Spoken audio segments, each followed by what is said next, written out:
নমস্কার বন্ধুরা, সবাই ভালো আছেন আশা করি।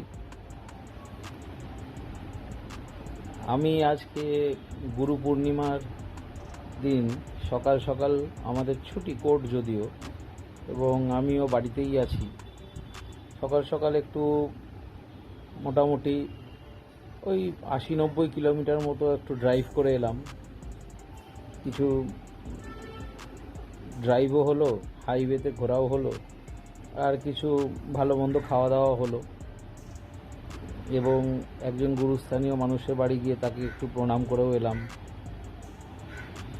তো ভাবলাম এই গুরু পূর্ণিমার দিনে কিছু শুভ কাজ তো আমারও করা উচিত, শুধু ঘুরে বেড়ালে তো হবে না। তাই আবার আপনাদের মধ্যে চলে এলাম একটা ছোট্ট আইনি টিপস বা আইনি পরিষেবার একটা ছোট্ট আপনাদের ইনফরমেশন শেয়ার করার জন্য।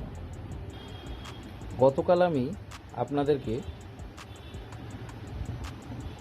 মোটর ভেহিকলস অ্যাক্টের একটি বিশেষ ধারা অনুযায়ী কি করণীয় নয় এবং কীভাবে আপনাদের অ্যাপ্রোচ করা উচিত সেই বিষয়ে জানিয়েছিলাম। আজ আপনাদের তারই একটা ছোট্ট বিষয় আবার জানাই।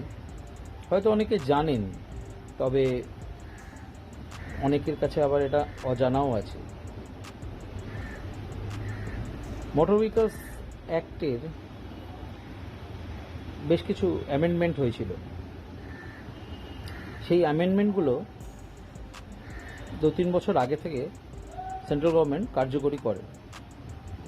আমাদের বহু রাজ্যে, ভারতবর্ষে এগুলো কার্যকরী শুরু হয়ে গেছে, এবং পশ্চিমবঙ্গে এগুলোকে কার্যকরী করা শুরুতে হয়নি, পরে বলা হয়েছিল করা হবে না। কিন্তু অনেকেই জানেন না।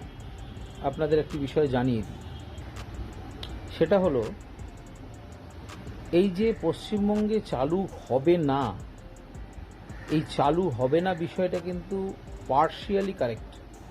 কারণ এটা কিন্তু অ্যাপ্লিকেবল আছে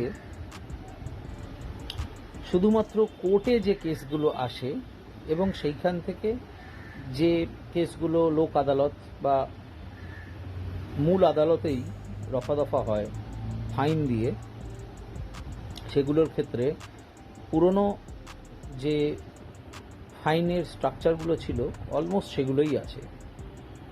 এবার বলবেন তাহলে নতুনটা কোথায় হচ্ছে? এখানেই হচ্ছে টুইস্ট।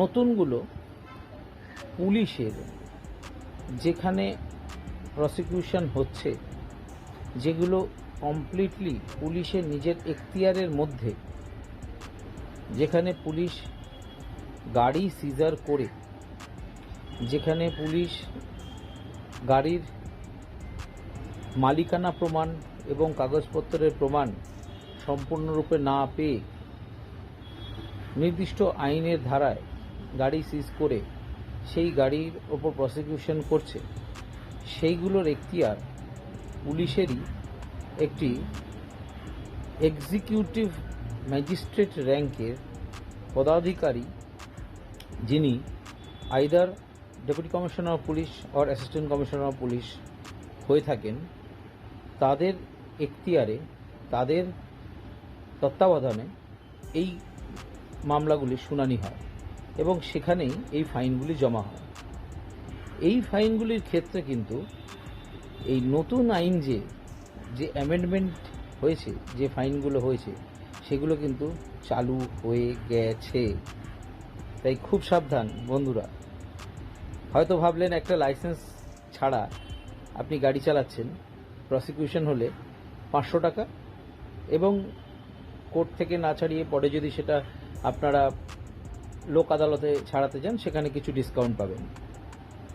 কিন্তু যদি এই পুলিশ প্রসিডিংসের মধ্যে চলে আসেন, তার এখতিয়ারে যদি আপনারা পড়ে যান, তাহলে কিন্তু লাইসেন্স ছাড়া গাড়ি চালানোর জন্যে আপনাকে আপনার গাড়িটি সিজার থেকে ছাড়িয়ে আনতে গেলে মিনিমাম 5,000 টাকার ফাইন জমা করে তবেই কিন্তু গাড়ি ছাড়াতে পারবেন। এবং শুধু 5,000 টাকা নয়, তার সঙ্গে আনুষঙ্গিক প্রসিডিংসের যে আইনি খরচ, যেগুলো উকিলের খরচ, পেপারসের খরচ যেগুলো লাগবে, সেগুলো তো আপনাকে দিতেই হবে। তো তাই খুব সাবধান, মানে একদম খুব রিল্যাক্সভাবে ভেবে নেবেন না যে ও কোনো ব্যাপার না, 100-200 টাকা দিলে মিটে যাবে। সেই দিন ইজ নো মোর। তাই খুব সাবধানে গাড়ি চালাবেন, সব ডকুমেন্টস সাথে নিয়ে গাড়ি চালাবেন। আর লাইসেন্স তো অবশ্যই, লাইসেন্স ছাড়া গাড়ি চালাবেন না। অন্যের গাড়ি চালাতে গেলে যা করণীয় আগামী ডেটে সেগুলো আমি জানাবো। এবং